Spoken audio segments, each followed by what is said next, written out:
అమెరికాలో ట్రంప్ ప్రభుత్వం విదేశీయులపై కఠిన చర్యలు తీసుకుంటోంది. వలసదారులపై మరో పిడుగులాంటి నిర్ణయం తీసుకుంది. వందలాది మంది వీసాలను రాత్రికి రాత్రే రద్దు చేసింది. వీసా రద్దు మెయిల్స్ చూసుకుని షాక్తో ఏం చేయాలో తెలియని గందరగోళంలో పడ్డారు యుఎస్లోని విదేశీయులు.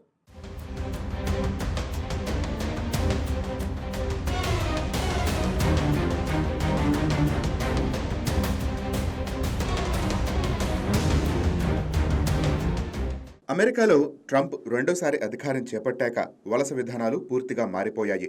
వలసదారులపై కఠినమైన చర్యలు తీసుకుంటోంది. విదేశీయులు అమెరికా వెళ్లటానికి వివిధ ఆంక్షలు విధించబడుతున్నాయి.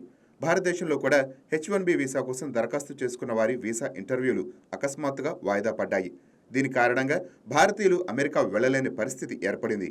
ఇది ఒకవైపు ఉండగా ఇప్పటికే H-1B మరియు H-4 వీసా తీసుకుని అమెరికాలో నివసిస్తున్న చాలా మందికి అకస్మాత్తుగా ఒక పిడుగులాంటి మెయిల్ వచ్చింది. అమెరికన్ కాన్సులేట్ నుండి పంపిన ఈ మెయిల్లో వారి వీసాలు ముందు జాగ్రత్త చర్యగా రద్దు చేస్తున్నట్టు ఉంది. ఊహించని ఈ పరిణామానికి ఏం చేయాలో తెలియక తలలు పట్టుకున్నారు యుఎస్లోని విదేశీయులు.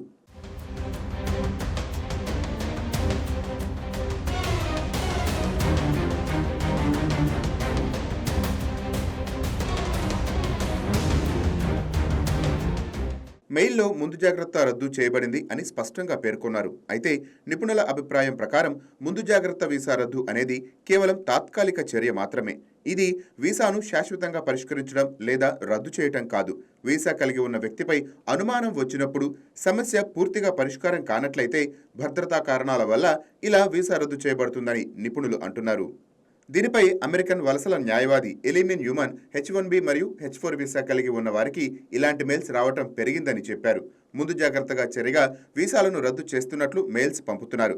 ఒక వ్యక్తి నేరస్తుడని నిరూపించబడకపోయినా విచారణలో ఉన్న వారి వీసాను కూడా రద్దు చేస్తున్నారు. దీనివల్ల అమెరికాలో ఉన్న వారికి తక్షణ నష్టం ఏమీ ఉండదు.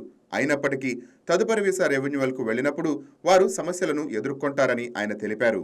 అమెరికా ప్రభుత్వం ఇటీవలే H-1B వీసా కలిగి ఉన్నవారు మరియు కుటుంబ సభ్యుల సోషల్ మీడియా పోస్టులను పరిశీలిస్తున్నట్లు ప్రకటించింది. అంటే వారి సోషల్ మీడియా పోస్టులను పర్యవేక్షించి అందులో ట్రంప్ ప్రభుత్వానికి వ్యతిరేకంగా ఏదైనా పోస్ట్ చేసినా వీసా రద్దు చేయబడుతుందని అర్థం. ఈ ఆదేశాలు వచ్చిన కొద్ది రోజులకే ఈ వీసా రద్దు మెయిల్స్ రావటం గమనార్హం.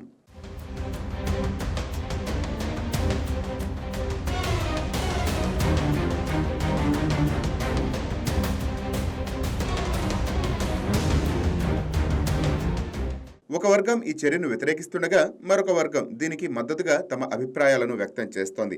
సమస్య వచ్చిన తర్వాత బాధపడటం కంటే సురక్షితంగా ఉండటమే మంచిదన్నది వారి వాదన. కాబట్టి ఈ చర్య సరైనదే. ఒకరిపై కేసు విచారణలో ఉన్నప్పుడు సంబంధిత వ్యక్తి అమెరికాలోకి మళ్లీ ప్రవేశించకుండా నిరోధించటం అమెరికాను సురక్షితంగా ఉంచుతుందని వారు అంటున్నారు. ఒకరికి ఇలా ప్రుడెన్షియల్లీ రివోక్డ్ అని మెయిల్ వస్తే వారు వెంటనే అమెరికాను విడిచి వెళ్లాలని అర్థం కాదు. అయితే వారు తదుపరి వీసా రెన్యువల్కు వెళ్లేలోగా ఈ సమస్యను పరిష్కరించుకోవాలని అర్థం. లేకపోతే వారికి వీసా రెన్యువల్ లభించదు. అంతేకాకుండా సంబంధిత వ్యక్తులు అమెరికా నుండి బయటకు వెళితే వారి వీసా కాలం చెల్లకపోయినా మళ్లీ వారు అమెరికాలో ప్రవేశించలేరు. అందుకే వీలైనంత త్వరగా ప్రుడెన్షియల్లీ రివోక్డ్ అని మెయిల్ వచ్చిన వారంతా యుఎస్ కాన్సులేట్కు వెళ్లి సమస్యను పరిష్కరించుకోవాలని నిపుణులు సూచిస్తున్నారు.